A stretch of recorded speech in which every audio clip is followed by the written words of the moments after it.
अधिकारी ने दिया बयान तो छिड़ गया घमासान और शुरू हुई सरकार की तकरार। नमस्कार, मैं आपके साथ शोभना यादव। आप देख रहे हैं भारत की बात और भारत की बात की शुरुआत बिहार की बड़ी खबर से। एसएसपी यानी सीनियर सुपरिंटेंडेंट ऑफ पुलिस के बयान पर बिहार सरकार में फूट पड़ गई है। जी हां, बीजेपी एसएसपी पर एक्शन की मांग कर रही है, तो वहीं जीतन राम मांझी की पार्टी एसएसपी के समर्थन में उतर गई है। एसएसपी ने पीएफआई की तुलना आरएसएस से कर दी, जिसको लेकर बीजेपी भड़क गई। उनका मानसिक स्थिति ठीक नहीं है। आरएसएस एक राष्ट्रवादी संगठन है जो देश प्रेम सिखाती है, देश पर मर मिटने की जज्बा पैदा करती है लोगों में। एक राष्ट्रवादी संगठन की तुलना उन्होंने आतंकवादी संगठन से की है, जो सर तन से जुदा करने की बात करता है, जो गजवा हिंद की बात करता है, जो जिहाद की बात करता है, जो उसके मन मस्तिष्क को नहीं मानता है, उसको जीने का अधिकार नहीं है। इसलिए ऐसे पदाधिकारी को पद पर रहने का कोई अधिकार नहीं है। देखिए, पटना एसएसपी पर जिस तरीके से भारतीय जनता पार्टी के नेता लगातार आरोप लगा रहे हैं, वो कहीं से ठीक नहीं है।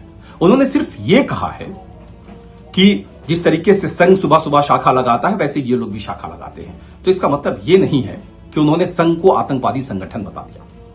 रही बात देश को इस्लामिक स्टेट बनाने की, तो अगर किसी मुस्लिम नाम के व्यक्ति ने इस तरह की कार्रवाई करी है, तो आप उनके ऊपर में कार्रवाई कर रहे हैं कि भाई भारत को इस्लामिक स्टेट बनाने की साजिश रची जा रही थी। और जो नेता खुलेआम ये कहते हैं कि भारत को हिंदू राष्ट्र बनाया जाएगा, आप उस पर खामोश बैठे हैं।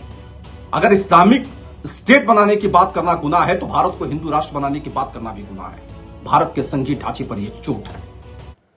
नीतीश कुमार की पार्टी जेडीयू बिहार पुलिस की तारीफ करते हुए कह रही है कि बेवजह इस पूरे मामले को तूल दिया जा रहा है। एसएसपी महोदय से बात करने के बाद जो ज्ञात हुआ है वो यही है कि जो भी आरोपी अभियुक्त पकड़े गए हैं, उनके फर्द बयान, उनके कन्फेशन के आधार पर ही एसएसपी ने मीडिया को ब्रीफ किया है। कोई भी चीज इसमें व्यक्तिगत नहीं है। तो हमें नहीं लगता है कि इस पूरे मामले को किसी दूसरे एंगल से तूल देने की आवश्यकता है। महत्वपूर्ण विषय यही है कि बिहार की पुलिस ने साजिशकर्ताओं को पकड़ा है।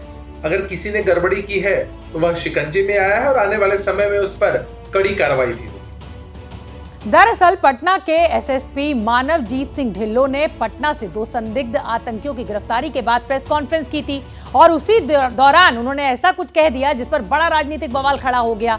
आपको सुनवा देते हैं कि एसएसपी साहब ने आखिर कहा क्या था।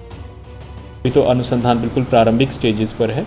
जो पता चला है कि ऑर्गेनाइजेशन बेसिकली मोबिलाइज़ करती थी, मस्जिद में और मदरसा में यूथ्स को मोबिलाइज़ करते थे और कठोरता की तरफ, जिसको हम अंग्रेज़ी में रेडिकलाइजेशन बोलते हैं, उसके लिए ये लगातार कार्यशील थे।